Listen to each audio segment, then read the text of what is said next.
স্বাগত ডিবিসি সংবাদে আপনাদের সাথে আছে হিমাদ্রি রাহা। এবার জানাবো খবরের বিস্তারিত।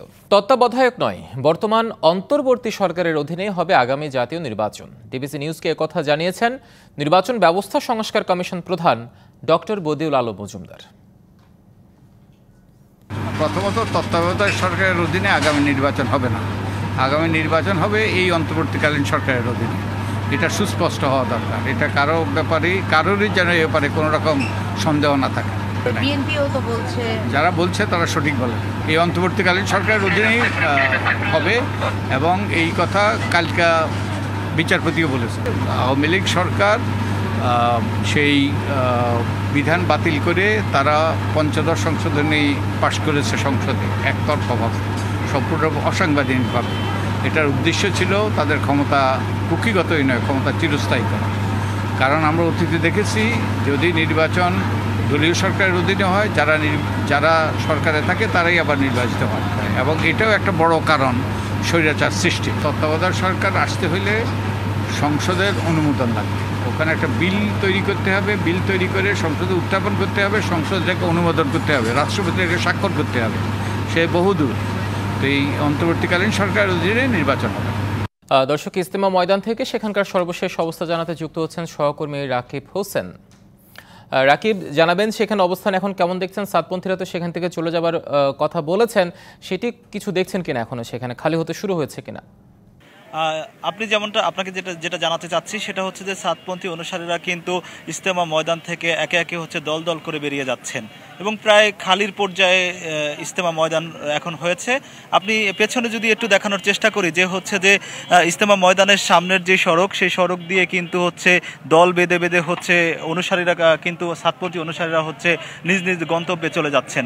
তাদের সহায়তা করছেন, তাদের নিরাপত্তায় সহায়তা করছেন সেনাবাহিনী, বিজিবি এবং র্যাব পুলিশের সদস্য, যাতে তারা নির্বিঘ্নে বাড়ি পৌঁছাতে পারেন এবং নিজ গন্তব্যে পৌঁছাতে পারেন।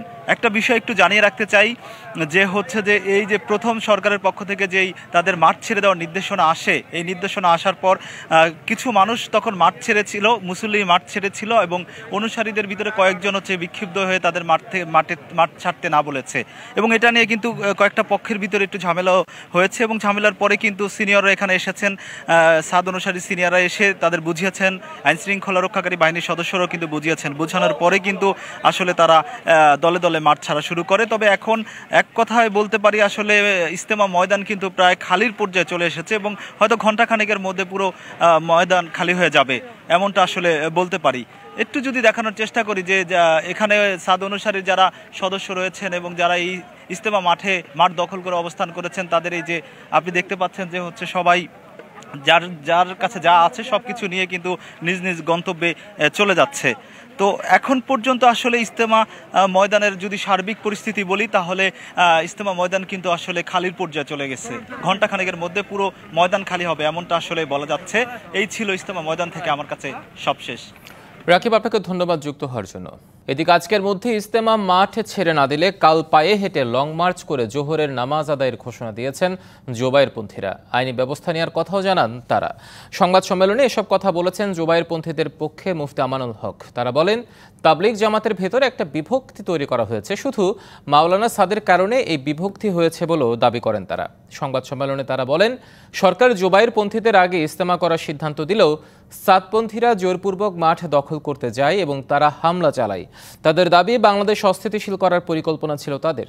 এবার একটাই ইজতেমা হবে বলেও ঘোষণা দেন তারা। আজকে সন্ধ্যার মধ্যে যদি সাদিয়ানি বাহিনী তারা যদি তার মাঠ ছেড়ে না দেয়, তাহলে আমরা আগামীকালকে সারা বাংলাদেশ থেকে এবং ঢাকা শহরের 8 পয়েন্ট থেকে আমরা লং মার্চ পায়ে হেঁটে টঙ্গীর ময়দানে গিয়ে সমবেতভাবে জোহরের নামাজ আদায় করব। 10 ট্রাক অস্ত্র মামলায় সাবেক স্বরাষ্ট্র প্রতিমন্ত্রী লুৎফুজ্জামান বাবর সহ 6 জনকে খালাস দিয়েছে হাইকোর্ট। আর উলফা নেতা পরেশ বড়ুয়াকে মৃত্যুদণ্ড থেকে দেয়া হয়েছে যাবজ্জীবন। বাকি 6 আসামির সাজা কমিয়ে 10 বছরের কারাদণ্ড দেওয়া হয়।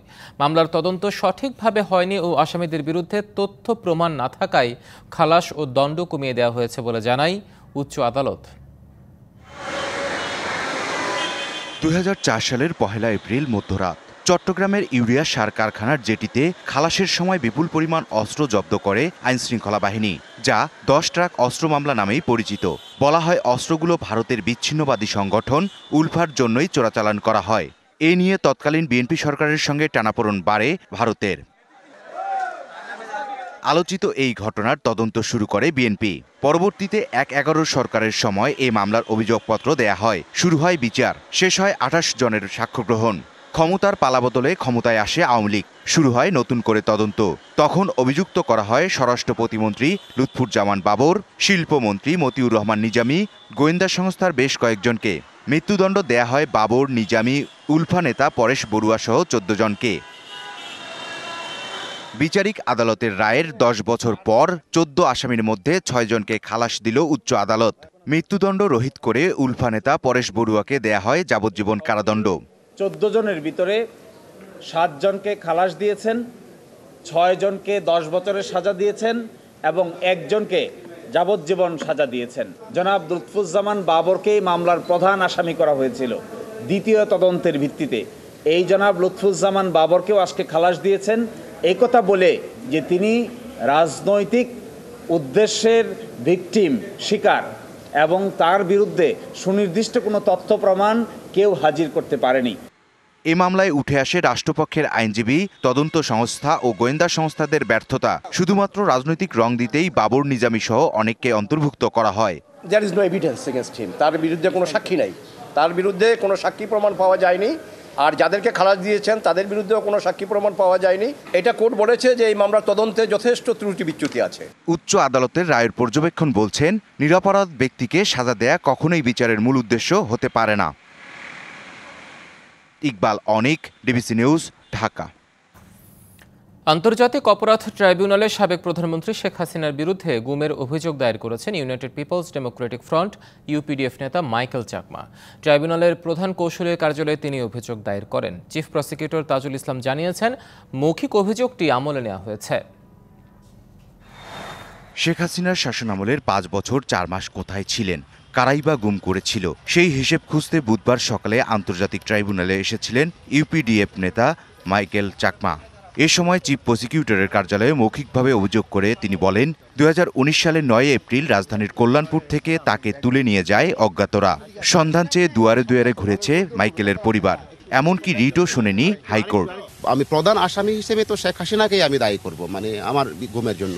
গুম করে মানুষকে যে তাদের যে প্রতিবাদ প্রতিরোধ যে সেটা ধ্বংস করে দেওয়ার জন্য, তাদের মানে ইয়ে করার জন্য, সে আজীবন ক্ষমতা থাকার জন্য এসব কাজগুলো তারা করেছে। মাইকেল চাকমার অভিযোগের তদন্ত হবে জানালেন ট্রাইব্যুনালের চিফ প্রসিকিউটর। তার অভিযোগটাকে আমরা আমলে গ্রহণ করছি, আমরা এগুলোকে তদন্ত করব এবং করে অন্যদের ব্যাপারে যেভাবে আমরা তদন্ত করি এবং বিচারের জন্য উপযুক্ত করে আদালতের সামনে উপস্থাপন করা হবে, সেই কাজটা আমরা ওনার ক্ষেত্রে করব। আজকে উনি কোনো লিখিত বক্তব্য নিয়ে আসেননি, মৌখিকভাবে যেটা দিয়েছেন সেটাকেই আমরা আমলে গ্রহণ করছি। ছাত্র জনতার আন্দোলনের মুখে আওয়ামী লীগ সরকারের পতনের 2 দিন পর 7ই আগস্ট চট্টগ্রামের একটি স্থানে চোখ বাঁধা অবস্থায় ছেড়ে দেয়া হয় মাইকেল চাকমাকে। ইকবাল অনিক, ডিবিসি নিউজ, ঢাকা। সাবেক প্রধানমন্ত্রী শেখ হাসিনা ও তার পরিবারের সদস্যদের দুর্নীতির অনুসন্ধানে দুদকের 5 সদস্যের টিম গঠন করা হয়েছে। সকালে সংস্থার উপপরিচালক সালাউদ্দিন আহমেদের নেতৃত্বে এই টিম গঠন করা হয়। এই টিম এখন দুর্নীতির অভিযোগে সংশ্লিষ্ট বিভিন্ন নথিপত্র তলব করবেন। অনুসন্ধান টিম গঠন করার আগে গতকালে বিশেষ সিদ্ধান্ত নেওয়া হয়। রাজনৈতিক দল এনডিএম এর চেয়ারম্যান ববি হাজ্জাজ রূপপুর পারমাণবিক প্রকল্পে 59,000 কোটি টাকার অনিয়ম, দুর্নীতি এবং মানি লন্ডারিং হয়েছে উল্লেখ করে অনুসন্ধানের জন্য আবেদন করেন। তার আবেদন যাচাই করে সাবেক প্রধানমন্ত্রী শেখ হাসিনা, তার বোন শেখ রেহানা, ছেলে সজীব ওয়াজেদ জয় এবং রেহানা কন্যা ব্রিটিশ এমপি টিউলিপ সিদ্দিকের বিরুদ্ধে অনুসন্ধান শুরু করে। এছাড়া সরকারের আশ্রয়ন প্রকল্প, বেজা, বেবজা সহ 9টি প্রকল্পে 21,000 কোটি টাকার অনিয়ম, দুর্নীতির অভিযোগে শেখ হাসিনা সহ প্রকল্প সংশ্লিষ্ট ব্যক্তির বিরুদ্ধে অনুসন্ধান শুরুর কথা জানায় দুদক। সংস্থাটি জানিয়েছে, রূপপুর সহ মোট 9 প্রকল্পে প্রায় 80,000 কোটি টাকার অনিয়ম, দুর্নীতির অভিযোগ পাওয়া গেছে। ফ্যাসিস্টদের সহযোগিতায় সীমান্ত পার হয়েছে আওয়ামী লীগের সাধারণ সম্পাদক ওবায়দুল কাদের, এমন অভিযোগ করেছেন বিএনপির স্থায়ী কমিটির সদস্য সালাউদ্দিন আহমেদ। এর দায়ভার আইন শৃঙ্খলা বাহিনী এড়াতে পারে না বলেও মন্তব্য করেন তিনি। রাজধানীর বনানীর কড়াইল এলাকায় জিয়াউর রহমান ফাউন্ডেশনের উদ্যোগে মেডিকেল ক্যাম্পের উদ্বোধন অনুষ্ঠানে এসব কথা বলেন সালাউদ্দিন আহমেদ। ভোটের রোডম্যাপ নিয়ে বিএনপির যে প্রত্যাশা ছিল তা পূরণ হয়নি। সরকার আন্তরিক হলে 4 থেকে 6 মাসের মধ্যেই নির্বাচন সম্ভব বলেও জানান সালাউদ্দিন আহমেদ। এবং বিএনপি নেতা বলেন, ভোটের অপেক্ষায় আছে দেশের জনগণ, তাই দ্রুত সংস্কার সেরে ভোটের আয়োজন দাবি করেন তিনি। তত্ত্বাবধায়ক সরকার ব্যবস্থা প্রসঙ্গে বলেন, সংবিধানে এই ব্যবস্থা পুরোপুরি ফিরে আসা দেশ ও জাতির জন্য ইতিবাচক। ফেসিবাদের অনেক দূষররা দেশের বর্ডারের, আমরা বলি যে নিশ্চিদ্র বর্ডার, যেহেতু আমরা এখনো বাস্তবায়ন করতে পারিনি বিভিন্ন কারণে, সেই জন্য বর্ডারের বিভিন্ন ছিদ্র দিয়ে এবং ফেসিবাদের দূষরদের বিভিন্ন সহযোগিতা নিয়ে হয়তো বর্ডার ক্রস করতে পেরেছে, এটা আমাদের ধারণা এবং বিশ্বাস। এখানে অনেকেরই ব্যর্থতা আছে, সেটা নির্ধারণ করার জন্য একটা সম্ভবত আদেশ হয়েছে। অন্তর্বর্তী সরকারের আমলে 26% রেমিটেন্স বেড়েছে বলে জানিয়েছেন প্রবাসী কল্যাণ ও বৈদেশিক কর্মসংস্থান উপদেষ্টা আসিফ নজরুল। মিশন ও দূতাবাসগুলোতে প্রবাসীদের হয়রানি বন্ধে পদক্ষেপ নেওয়ার কথাও জানান তিনি। একই অনুষ্ঠানে যুব ও ক্রীড়া উপদেষ্টা আসিফ মাহমুদ সজীব ভূঁইয়া বলেন, প্রবাসীদের ভোটাধিকার প্রয়োগ নিশ্চিত করতে কার্যকর ব্যবস্থা নেবে নির্বাচন কমিশন। বুধবার সকালে রাজধানীর ওসমানী স্মৃতি মিলনায়তনে আন্তর্জাতিক অভিবাসী দিবস এবং জাতীয় প্রবাসী দিবসের আলোচনা সভার আয়োজন করে প্রবাসী কল্যাণ ও বৈদেশিক কর্মসংস্থান মন্ত্রণালয়। পাসপোর্ট সহ নানা হয়রানি আর ভোগান্তি নিয়ে দূতাবাস ও মিশনগুলোর ভূমিকা নিয়ে ক্ষোভ প্রকাশ করেন প্রবাসীরা। হয়তো আরো 50,000 লাখ টাকা পর্যন্ত পাসপোর্টের অফিসের দুর্নীতি কর্মকর্তারা সেভ থাকেন, এমনকি আমরা দিতে বাধ্য, কারণ আমাদের বিষয় চলে এসেছে। আলোচনায় অংশ নিয়ে যুব ও ক্রীড়া উপদেষ্টা আসিফ মাহমুদ সজীব ভূঁইয়া প্রবাসীদের ভোটাধিকার প্রয়োগ নিশ্চিত করতে কার্যকর ব্যবস্থা নিতে নির্বাচন কমিশনের প্রতি আহ্বান করেন। আমি তাদের থেকে অভিযোগ পেয়েছি যে সেখানে দীর্ঘসূত্রিতা হয় এবং অনেক ক্ষেত্রে হয়রানির মতো ঘটনা ঘটে। আমার আহ্বান থাকবে প্রবাসী কল্যাণ মন্ত্রণালয় এবং একই সাথে পররাষ্ট্র মন্ত্রণালয় প্রবাসীদেরকে এই সেবাগুলো দেওয়ার ক্ষেত্রে যেন কোনো প্রকার দীর্ঘসূত্রিতা কিংবা হয়রানির মতো ঘটনা ভবিষ্যতে আর না ঘটে। পূর্ববর্তী সরকারের তুলনায় অন্তর্বর্তী সরকারের আমলে 26% রেমিটেন্স বেড়েছে বলে জানান অনুষ্ঠানের প্রধান অতিথি আসিফ নজরুল। আমাদের একটা স্কিল মাইগ্রেশন প্রোগ্রামে এবিইউ হয়েছে, চুক্তি হয়েছে। আমরা চেষ্টা করব ইউরোপিয়ান দেশে আমাদের দক্ষ শ্রমিকদের, দক্ষ কর্মীদের বিরাট চাহিদা আছে, কিন্তু আমরা ওখানে খুবই কম পাঠাতে পারি, সেটা পাঠানোর আমরা চেষ্টা করব কর্মসূচির অধীনে। অভিবাসন ব্যয় কমিয়ে আনতে সংশ্লিষ্ট অংশীজনদের সাথে আলোচনা চলছে বলেও জানান এই উপদেষ্টা।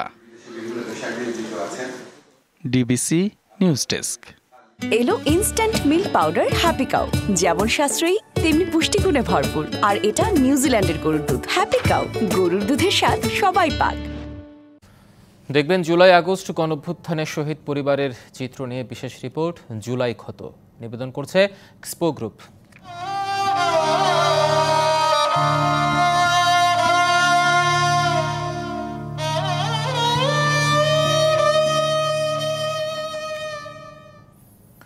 উচ্চশিক্ষায় বিদেশে যেতে চেয়েছিলেন বরেন্দ্র বিশ্ববিদ্যালয়ের শিক্ষার্থী সাকিব। বৈষম্য বিরোধী আন্দোলনে সোচ্চার ছিলেন শুরু থেকেই, তবে প্রাণ হারান উত্তাল 5 আগস্টে। 3 মাস পেরোলেও মেলেনি সরকার ঘোষিত কোনো আর্থিক অনুদান। মামলার অগ্রগতি নিয়ে হতাশ, শোকে বিহ্বল পরিবারটি। আমাকে বলতো না আন্দোলনে যেতো, সেদিন আমার সামনে দিয়েই গেছে। আমি অনেকবার নিষেধ করলাম, তোমাকে দেখে ওরা টার্গেট করবো, আব্বু আজকে যাও না বাবা। সাকিবের কথা তুলতেই কেঁদে বুক ভাসালেন পরিবারের সদস্যরা। আমার ছেলে এই সাইডে মারা যাচ্ছে আর আমরা ওর পাশ দিয়ে চলে যাচ্ছি মেডিকেলে। তখনও আমার ছেলে জানতেই ছিল, বলতো যে আসলে জীবন দেওয়া হলেও এই দেশের মানুষকে রক্ষা করা উচিত। আন্দোলনে উত্তাল রাজশাহীর আলুপট্টি এলাকায় 5 আগস্ট গুলিবিদ্ধ হয়ে প্রাণ হারান বরেন্দ্র বিশ্ববিদ্যালয়ের শিক্ষার্থী সাকিব আঞ্জুম। ভালোবেসে পরিবারের সম্মতিতে সাকিবকে বিয়ে করেছিলেন নিশাত।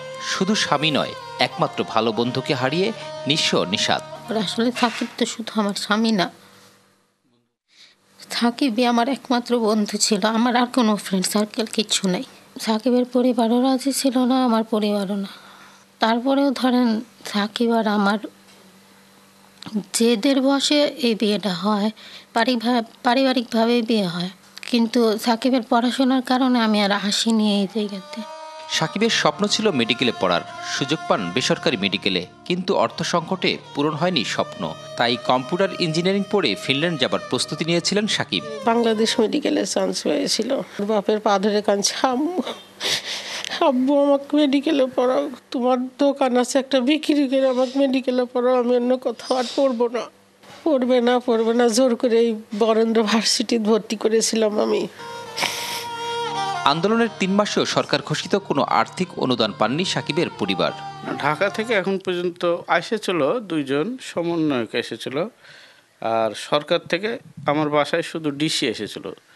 সে মহিলা ডিসি জয়েন্ট করে প্রথম দিনে আমার সঙ্গে দেখা করেছে, এছাড়া আর কোনো যোগাযোগ করেনি কেউ। আন্দোলনে নিহত আহতদের পরিবারের পাশে থাকবে সরকার, যোগ্যরা এগিয়ে নেবে দেশ, তাহলেই সফল হবে সন্তানের জীবনদান, মনে করেন সাকিবের মা। এই দেশে কোনো বিচার আছে? Sourav Habib, DBC news, Rajshahi. পঞ্চগড়ে আজ মৌসুমের সর্বনিম্ন তাপমাত্রা রেকর্ড করা হয়েছে 8.8 ডিগ্রি সেলসিয়াস। 6 দিন ধরে মৃদু শৈত্যপ্রবাহ বইছে উত্তরের জেলাটিতে। সকাল 6টায় জেলায় সর্বনিম্ন তাপমাত্রা রেকর্ড করা হয় জেলায়, এবং শীতের তীব্রতা আরও কয়েকদিন অব্যাহত থাকবে বলে জানিয়েছে আবহাওয়া অফিস। হালকা কুয়াশা আর হিমেল হাওয়া বেড়েছে মানুষের দুর্ভোগ। কুয়াশায় ঢাকা পড়েছে জেলার পথঘাট। শীতে ভোগান্তির শিকার হচ্ছেন শ্রমজীবী মানুষ ও খেটে খাওয়া মানুষ। জেলা প্রশাসনের পক্ষ থেকে 12,000 শীতবস্ত্র বিতরণ করা হয়েছে। এদিকে ঠাকুরগাঁওয়ে সর্বনিম্ন তাপমাত্রা রেকর্ড করা হয়েছে 10.2 ডিগ্রি সেলসিয়াস। চুয়াডাঙ্গায় সকাল 6টায় সর্বনিম্ন তাপমাত্রা রেকর্ড হয়েছে 11.8 ডিগ্রি সেলসিয়াস। মূলত সন্ধ্যা থেকে সকাল অবধি থাকছে শীতের দাপট। বেলা বাড়ার সাথে সাথে সূর্যের দেখা মিললেও উত্তরের হিম বাতাসে উত্তাপ পাওয়া যাচ্ছে না। শীত উপেক্ষা করেই কাজের সন্ধানে বেরিয়েছে শ্রমজীবী ও দিনমজুররা। 20 ও 21শে ডিসেম্বর বৃষ্টির সম্ভাবনা রয়েছে, তখন তাপমাত্রা আবারও কমতে পারে বলে জানিয়েছে আবহাওয়া অফিস। 2025 সালের প্রথম 6 মাসে প্রায় 10 লাখ সিরিয়ান শরণার্থী নিজ দেশে ফিরতে পারেন বলে আশা প্রকাশ করেছে জাতিসংঘ। স্থানীয় সময় মঙ্গলবার এই কথা জানায় জাতিসংঘের শরণার্থী বিষয়ক সংস্থা UNHCR। এদিকে বাশার সরকারের পতন হলেও যুদ্ধ এখনও শেষ হয়নি বলে সতর্ক করেছে জাতিসংঘ। এছাড়া যুক্তরাষ্ট্রের মধ্যস্থতায় বিদ্রোহী গোষ্ঠীগুলোর মধ্যে যুদ্ধবিরতি বাড়ল আরও 1 সপ্তাহ। বিদ্রোহীদের অভিযানের মুখে গেল 8ই ডিসেম্বর মাত্র 12 দিনে সিরিয়ার প্রেসিডেন্ট বাশার আল আসাদের পতন হয়। সরকার বিদ্রোহীদের লড়াইয়ের পাশাপাশি ইসরায়েলি হামলায় বিপর্যস্ত হয়ে পড়ে দেশটি। দেখা দেয় মানবিক সংকট। আমরা যুদ্ধ, হত্যা, ধ্বংসযজ্ঞ আর অপহরণের ভয়ে দেশ ছেড়েছি। 13 বছর হলো এখানে আছি আমরা। দেশে ফিরতে চাই, কিন্তু আমাদের সামর্থ্য নেই। জাতিসংঘের শরণার্থী বিষয়ক সংস্থা UNHCR জানিয়েছে 2011 সালে সিরিয়ায় বিদ্রোহীদের অভিযান শুরুর পর থেকে এ পর্যন্ত প্রায় 10 লাখ মানুষ বাস্তুচ্যুত হয়েছেন। সীমান্ত পেরিয়ে অনেকেই আশ্রয় নেন পাশের দেশগুলোতে। আমরা ফিরতে চাই, কিন্তু দেশে আমাদের বাড়ি নেই, টাকা নেই, সেখানে কিভাবে আমরা বসবাস করব? তবে জাতিসংঘ মনে করছে আগামী 6 মাসের মধ্যে নিজ দেশে ফিরতে পারবেন বাস্তুচ্যুত সিরিয়ানরা। যদিও বাশার সরকারের পতন হলেও যুদ্ধ এখনও শেষ হয়নি বলে সতর্ক করেছেন সিরিয়ায় জাতিসংঘের বিশেষ দূত গেইর পেডারসন। দেশটির উত্তরাঞ্চলে তুরস্ক সমর্থিত সশস্ত্র দল এবং কুর্দি যোদ্ধাদের মধ্যে এখনো লড়াই চলছে। এদিকে গেল সপ্তাহে প্রথমবারের মতো সিরিয়ার বিদ্রোহী গোষ্ঠী SNA ও SDF এর মধ্যে যুদ্ধবিরতিতে মধ্যস্থতা করে যুক্তরাষ্ট্র। উদ্ভূত পরিস্থিতিতে পরস্পরের মধ্যে যুদ্ধবিরতি আরও 1 সপ্তাহ বাড়িয়েছে তারা। মৌসুমী শান্তা, ডিবিসি নিউজ ডেস্ক। আন্তর্জাতিক ক্রিকেটকে গুড বাই বললেন ভারতের স্পিনার রবিচন্দ্রন অশ্বিন। অস্ট্রেলিয়া সিরিজের মাঝপথে এ ঘোষণা দিলেন তিনি। ব্রিসবেন টেস্ট শেষে রোহিত শর্মার সঙ্গে আনুষ্ঠানিক সংবাদ সম্মেলনে এসে বিদায় বার্তা দিয়েছেন অশ্বিন। এ সময় অশ্বিন কৃতজ্ঞতা জানিয়েছেন ভারতীয় বোর্ড, সব সতীর্থ এবং কোচকে। চলমান টেস্ট সিরিজে দ্বিতীয় টেস্টে একাদশের সুযোগ পেয়েছিলেন এই স্পিনার, তাই অ্যাডিলেড টেস্টটাই হয়ে থাকলো 38 বছর বয়সে স্পিনারের শেষ ম্যাচ। ক্যারিয়ারের শেষে অশ্বিন টেস্ট ফরম্যাটে ভারতের দ্বিতীয় সর্বোচ্চ উইকেট শিকারী হয়ে বিদায় নিচ্ছেন। 106 টেস্টে 537 উইকেট ঝুলিতে পড়েছেন ভারতের এই স্পিন গ্রেট।